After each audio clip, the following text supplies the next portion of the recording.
오늘 우리에게 주시는 하나님 말씀은 누가복음 21장 29절에서 38절까지의 말씀입니다. 이에 비유로 이르시되 무화과 나무와 모든 나무를 보라. 이와 같이 너희가 이런 일이 일어나는 것을 보거든 하나님의 나라가 가까이 온 줄 알라.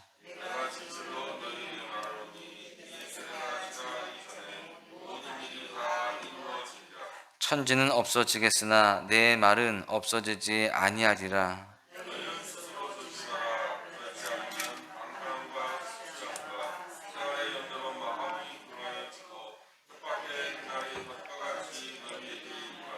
이날은 온 지구상에 거하는 모든 사람에게 이 말이라.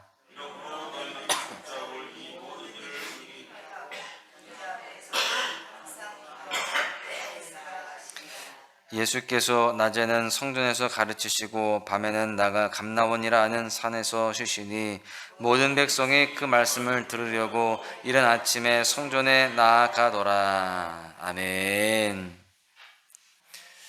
한 마을에 아버지와 아들이 농사를 지으면서 살아가고 있었습니다. 아버지는 점점 나이가 들어가면서 아들이 농사를 배워 후계를 이어가기를 원했습니다.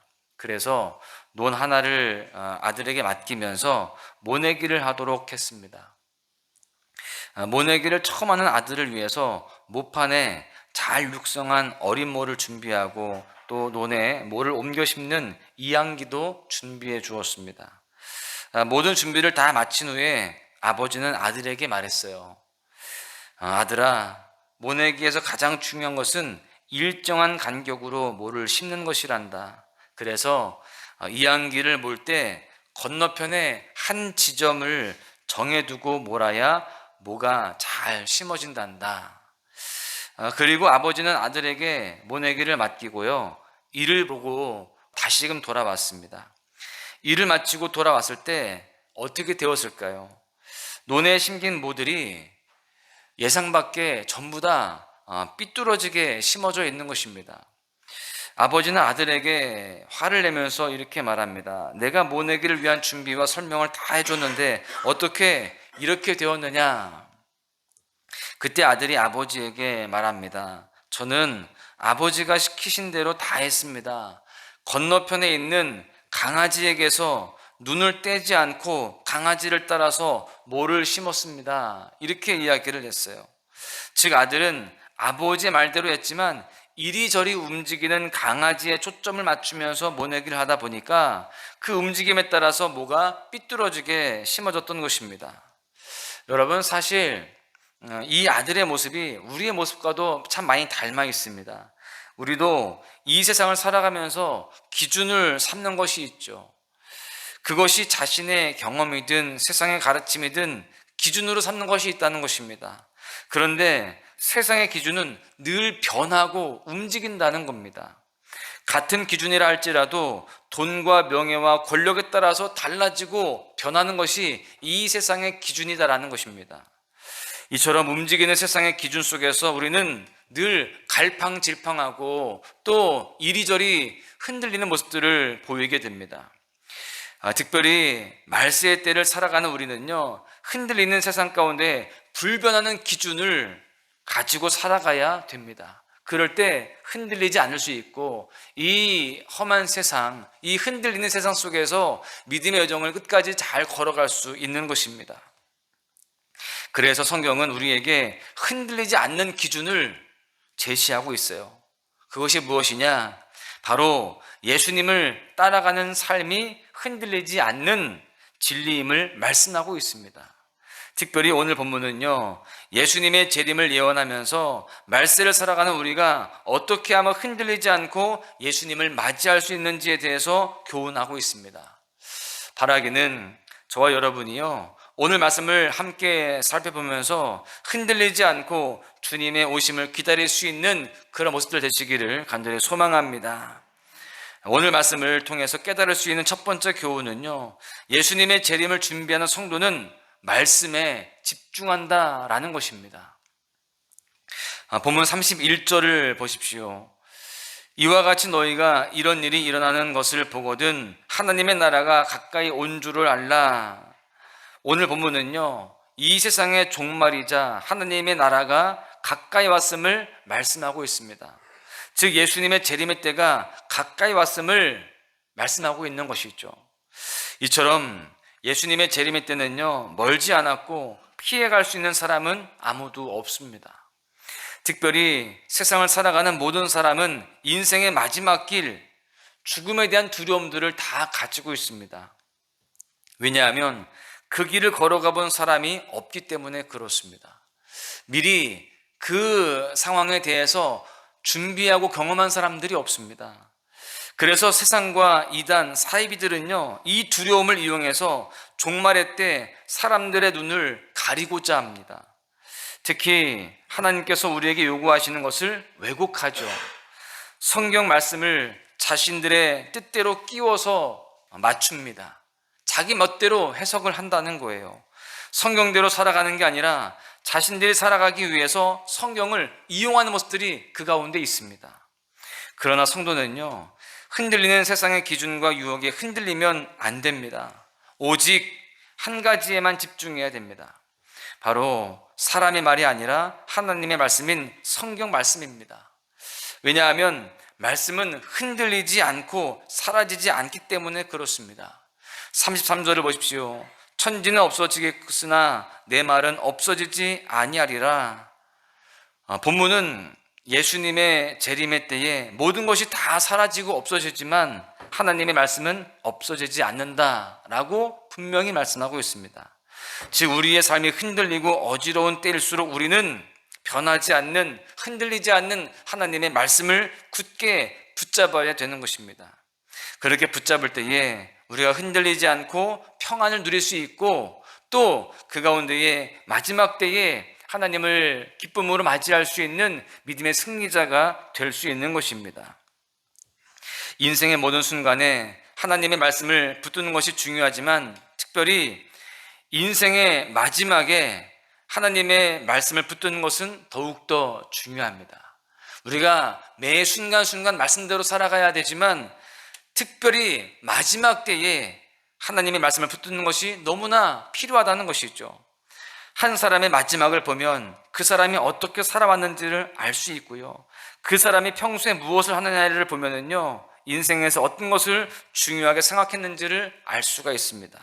그러므로 우리는 언제든 예수님의 재림이 있을 수 있음을 깨닫고 항상 하나님의 말씀을 붙들어야 되는 것입니다. 인생의 마지막이 언제 올 줄 모르는 거예요. 그래서 우리는 늘 인생의 마지막이 오늘일 수 있고 지금일 수 있음을 깨닫고 날마다 하나님의 말씀을 붙들고 살아가는 그런 삶이 되어야 되는 것입니다. 지금은 2022년 마지막 날을 보내고 있습니다. 이때에 우리가 무엇을 붙들어야 될까요? 바라기는 흔들리는 이때에 세상의 것을 바라보지 않고 오직 하나님의 말씀을 바라보기를 원합니다. 우리가 하나님의 말씀에 충만하면 흔들리지 않고 끝까지 승리하게 될 줄로 믿습니다. 두 번째는요, 재림을 준비하는 성도는 기도하며 깨어 있어야 된다는 것입니다. 우리가 늘 말씀을 붙드는 것에서 끝나는 것이 아니라 기도하며 깨어있는 그런 삶의 자세가 필요한 것입니다. 36절을 보십시오. 이러므로 너희는 장차 올 이 모든 일을 능히 피하고 인자 앞에 서도록 항상 기도하며 깨어있으라 하시니라. 이처럼 재림을 준비하는 성도는요, 기도하며 깨어있는 것입니다. 우리가 살아가는 이 세상에는 예수님이 오실 날에 대한 여러 예언들이 있습니다. 분명한 것은 그날은 반드시 있으며 그 누구도 피해갈 수 없다라는 사실입니다. 그래서 우리는 그날을 준비하고 기다려야 되는 것입니다. 세상 사람들은 그날을 두려워하지만 우리는 그날을 소망을 가지고 기다려야 되는 겁니다. 어떻게 기다려야 될까요? 이미 말씀드린 바와 같이 깨어서 기도하면서 기다려야 되는 겁니다. 기도에 기름을 준비해야 돼요. 우리가 잘 아는 말씀이 있죠. 슬기로운 5 처녀에 대한 이야기가 있습니다. 슬기로운 처녀들은요, 신랑이 오실 것을 기다리면서 기름을 준비했습니다. 그와 마찬가지로 우리도요, 기도의 기름을 준비해야 됩니다. 위기의 순간에만 기도하는 것이 아니라, 내가 무엇이 필요해서만 기도하는 것이 아니라 늘 매 순간순간 기도하면서 살아가야 된다는 것입니다. 왜냐하면요, 이 기도는 하나님과의 영적 대화이자 우리에게 지혜를 주는 그러한 상황이 되기 때문에 그렇습니다. 36절을 다시 보시면, 이러므로 너희는 장차 올 이 모든 일을 능히 피하고 인자 앞에 서도록 항상 기도하며 깨어있으라 하시니라. 우리가 항상 기도하며 깨어있을 때에 어떤 일이 일어납니까? 장차 올 이 모든 일을 능히 피하고 예수님 앞에 설 수 있다는 것입니다. 그렇습니다. 마지막 때에 하나님의 나팔 소리가 울려 퍼질 때에 믿음으로 기도하며 깨어있을 때에 우리는 예수님 앞에 설 수 있는 것입니다. 이 은혜가 기도로 깨어있는 저와 여러분에게 임하기를 간절히 소망합니다. 오늘도 그렇지만요, 올 한 해 정말 믿음으로 기도하고 깨어있었습니다. 새해에도 더욱더 깨어있고 믿음의 삶을 끝까지 또한 묵묵하게 걸어갈 수 있는 그런 모습으로 승리하시기를 간절히 소망합니다. 여러분, 우리 모두는요, 마지막 때에 하나님 심판대 앞에 서게 될 것입니다. 여러분은 누구와 함께 서기를 원하십니까?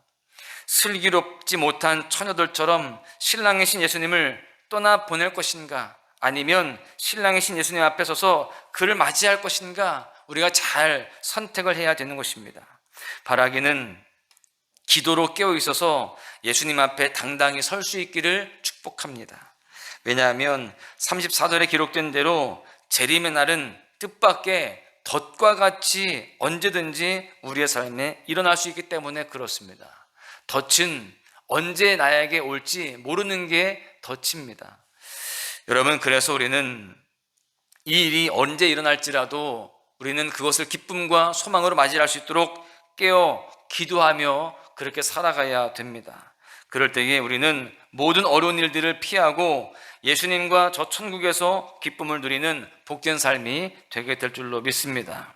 바라기는 오늘 2022년 마지막 날을 보내면서 깨어 기도할 수 있기를 바랍니다. 우리가 오늘 하루 깨어 기도한다면 하나님께서도요, 우리와 동행하시고 함께 하실 줄로 믿습니다. 말씀을 정리합니다. 예수님의 재림을 준비하는 성도는요, 하나님의 말씀에 집중합니다. 또 기도하며 깨어 있는 것입니다. 저는 이 시간, 이 새벽 예배를 통해서 또 소망의 말씀을 듣는 이 시간들을 통해서 말씀을 듣고 기도하는 여러분의 삶에 구원의 축복, 또 은혜의 역사가 있기를 소망합니다.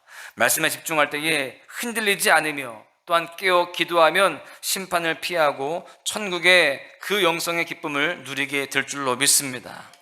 올 한 해 이제 마지막이 되었습니다. 이 마지막 날을 살아가는 우리 모두가요, 이 말씀과 기도에 끝까지 집중해서 인생의 마지막 날에도 예수님의 부르심에 아멘으로 화답하고 주님과 함께 하나님 앞에 당당히 설 수 있는 우리 모두가 되어지기를 주님의 이름으로 간절히 축원합니다.